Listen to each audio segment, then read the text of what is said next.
था झूठा है तेरा वादा, वादा तेरा वादा, वादे पे मारा गया वोटर पूर्णिया का सीधा साधा। पूर्णिया के पूर्व जदयू सांसद संतोष कुशवाहा ने सांसद पप्पू यादव पर हमला बोला है और कहा कि सांसद के जीते हुए 1 साल हो गए मगर आज तक कोई काम नहीं हुआ है। उनके कार्यकाल में हुई योजनाओं की स्वीकृति मिली है। सांसद महोदय आवश्यक एयरपोर्ट मामले में क्रेडिट ले रहे हैं। वे हवाबाज नेता हैं, 1 साल सिर्फ हवाबाजी किए हैं। पूर्व सांसद संतोष कुशवाहा ने कहा कि पप्पू यादव ने अपने 1 साल की उपलब्धि को भोजपुरी गानों के माध्यम से बताया और भोजपुरी गाना पर ज्ञान बांटा, जबकि होली में खुद उन्होंने भोजपुरी गायक को बुलाकर अश्लीलता परोसी थी।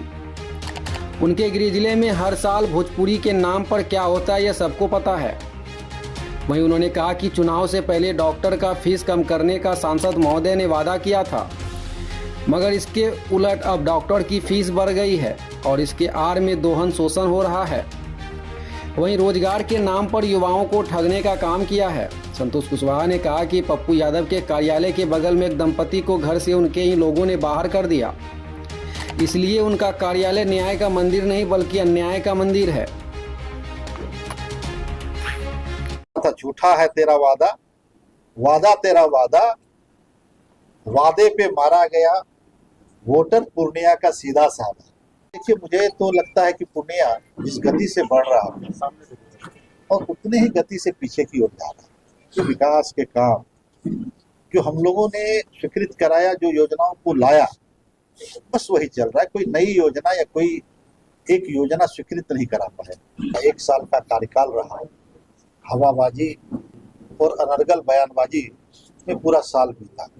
मुझे लग रहा था कि जनता के उम्मीदों पे माननीय सांसद जी खरा उतरेंगे, जनता के का जो काम है उसको पूरा करेंगे, लेकिन पूरी तरह से जनता के उम्मीदों पे फिसड्डी साबित हुई। अभी 1 साल पूरा होने पे माननीय सांसद जी प्रेस कॉन्फ्रेंस रखे थे, जिसमें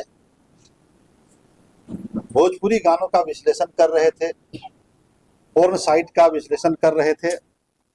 पूर्णिया के लोगों ने सांसद जी को इसलिए चुना था, खुद होली मिलन समारोह हाल के दिनों में होली में किए थे, होली मिलन समारोह, और उसमें भोजपुरी सिंगर को बुला के अश्लील गानों को परोसने का काम किया। सभी पूर्णियावासी ने देखा और प्रत्येक वर्ष अपने गांव के खुर्दा में एक बड़े मेले का आयोजन करते हैं।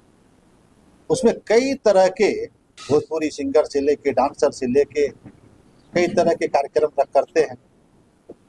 क्या वह अश्लीलता नहीं, वो क्या भागवत कथा होता है उन पे? मुझे लगता है कि इस विषय पे चर्चा करने का नैतिक अधिकार नहीं।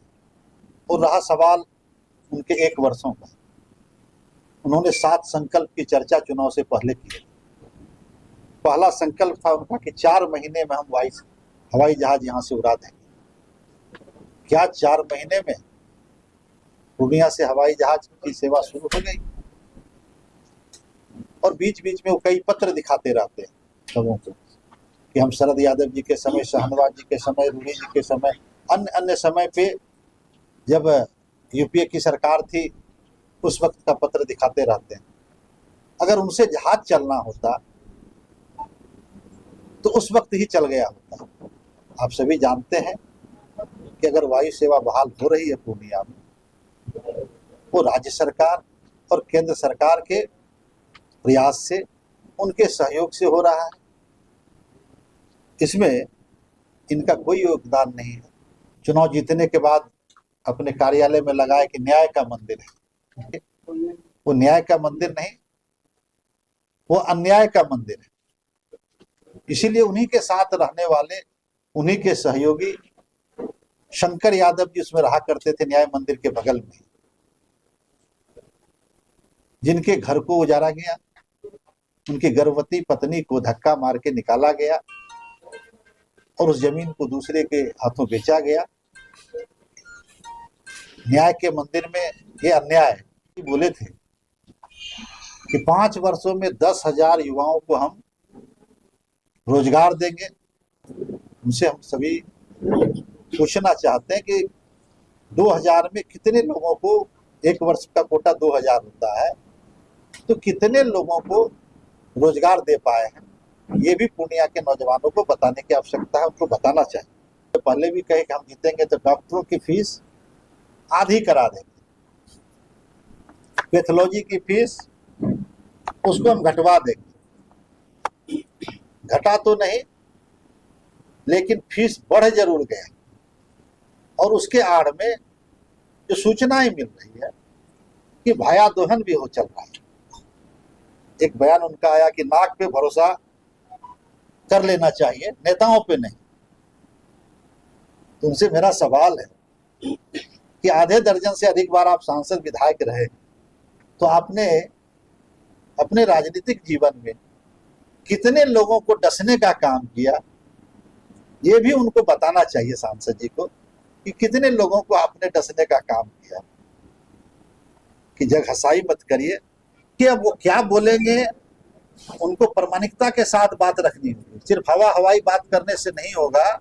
सांसद जी अगर मनीष वर्मा जी कुछ किए हैं तो उसकी प्रामाणिकता के साथ सार्वजनिक रूप से उनको बातों को रखना चाहिए।